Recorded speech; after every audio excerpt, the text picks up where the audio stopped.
Minulost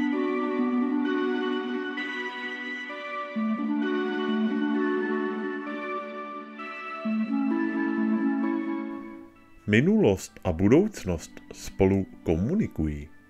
Na poli kvantové fyziky se ukázalo, že takzvané kvantové vlny rozšiřují naše myšlenky a přesvědčení nejen prostorově, ale i časově.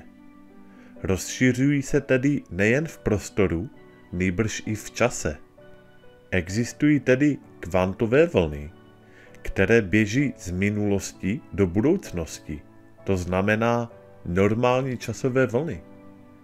Existují však ještě vlny jiné energie, které se rozšiřují z budoucnosti do minulosti.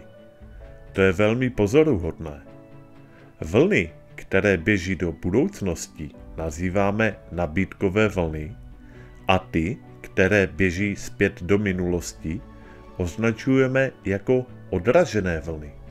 Pokud obě vlny na sebe narazí, tedy přijde-li nám taková odražená vlna z budoucnosti naproti a setká se s námi vyslanou nabídkovou vlnou, moduluje jedna vlna druhou a jako výsledek vzniká takzvaná pravděpodobnost události.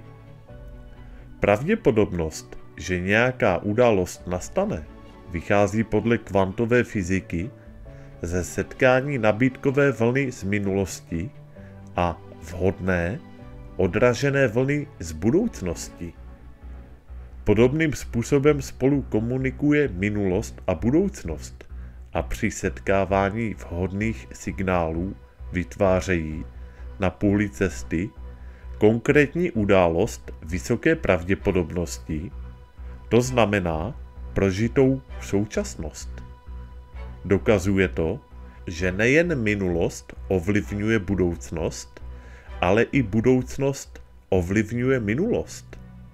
Náš rozum to má při takových představách trochu těžké, protože čas pro nás vždy plynul lineárně, tedy z minulosti do budoucnosti, a teď to má fungovat i obráceně.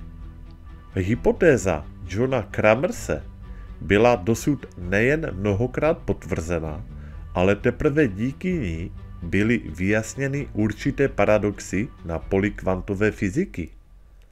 Budoucnost už existuje, někde tam venku. Jinak by nemohla poslat žádné vlny zpět do minulosti, tedy do naší přítomnosti. I naše budoucnost už existuje, teď v každé sekundě, ale přesto ještě není předem určena, neboť každý z nás má možnost si vybrat různé druhy budoucnosti. Podle nových vědeckých poznatků jedině proto, že naše budoucnost již existuje, máme možnost vybrat si tu, která nám vyhovuje. Jak to tedy funguje, když budoucnost již existuje? Není už pevně určená? Není, protože naše budoucnost je sice daná, ale existuje v nespočetných variantách. Dnes však víme, že existují různé paralelní budoucnosti současně. A tady to začíná být velmi zajímavé ve vztahu k energii našich přání. Vycházíme z toho, že čas plyne lineárně, tedy tak, jak to cítíme my, ale přitom se všechno odehrává současně. Minulost probíhá také v tomto okamžiku, právě tak jako přítomnost i budoucnost. Naše vědomí přirozeně vnímá pouze jeden čas. Neznáme nic jiného. To nás nemusí udivovat, víme, že naše smysly jsou vlastně velmi omezené. Naše smysly vnímají pouze 8% celkového světelného spektra. Celých 92% skutečností, která nás v každém okamžiku obklopuje, neumíme našimi smysly vůbec zachytit, takže pro nás vlastně neexistuje, ale ona přesto je.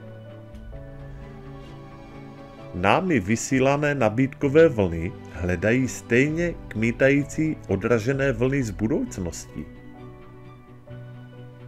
Lineární průběh času je pouhá představa, kterou jsme si vytvořili. Čas neprobíhá lineárně, protože se všechno děje naraz.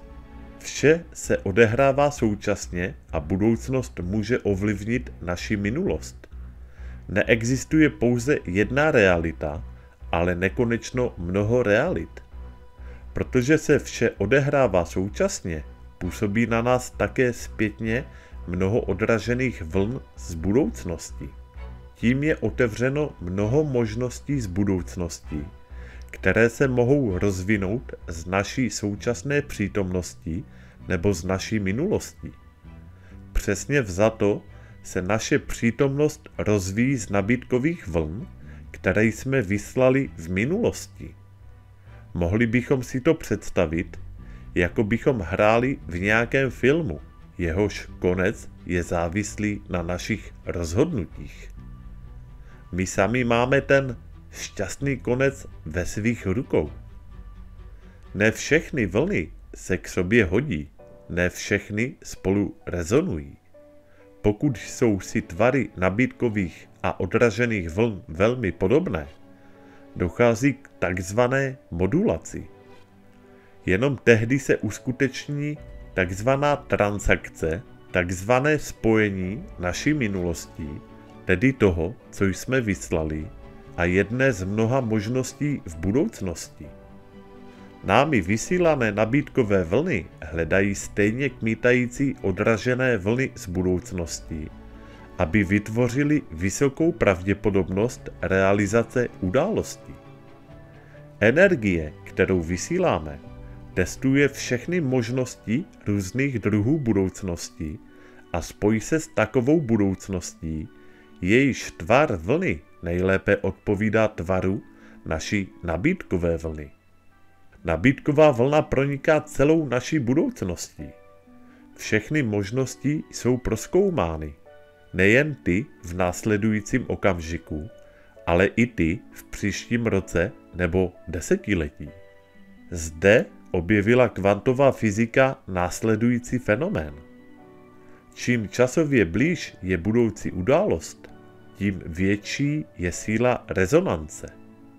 A tak se dostáváme k síle našich přání, neboť když si něco intenzivně přejeme, není to nic jiného, než že si přitáhneme jednu z těchto vln a mnoha možností do našeho života.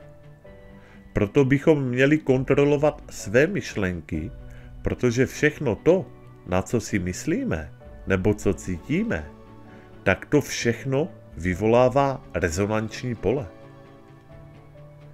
Tak, a to je konec tohoto videa. Já vám děkuji za pozornost. Komu se video líbilo, tak díky za like a u dalších videí naslyšenou.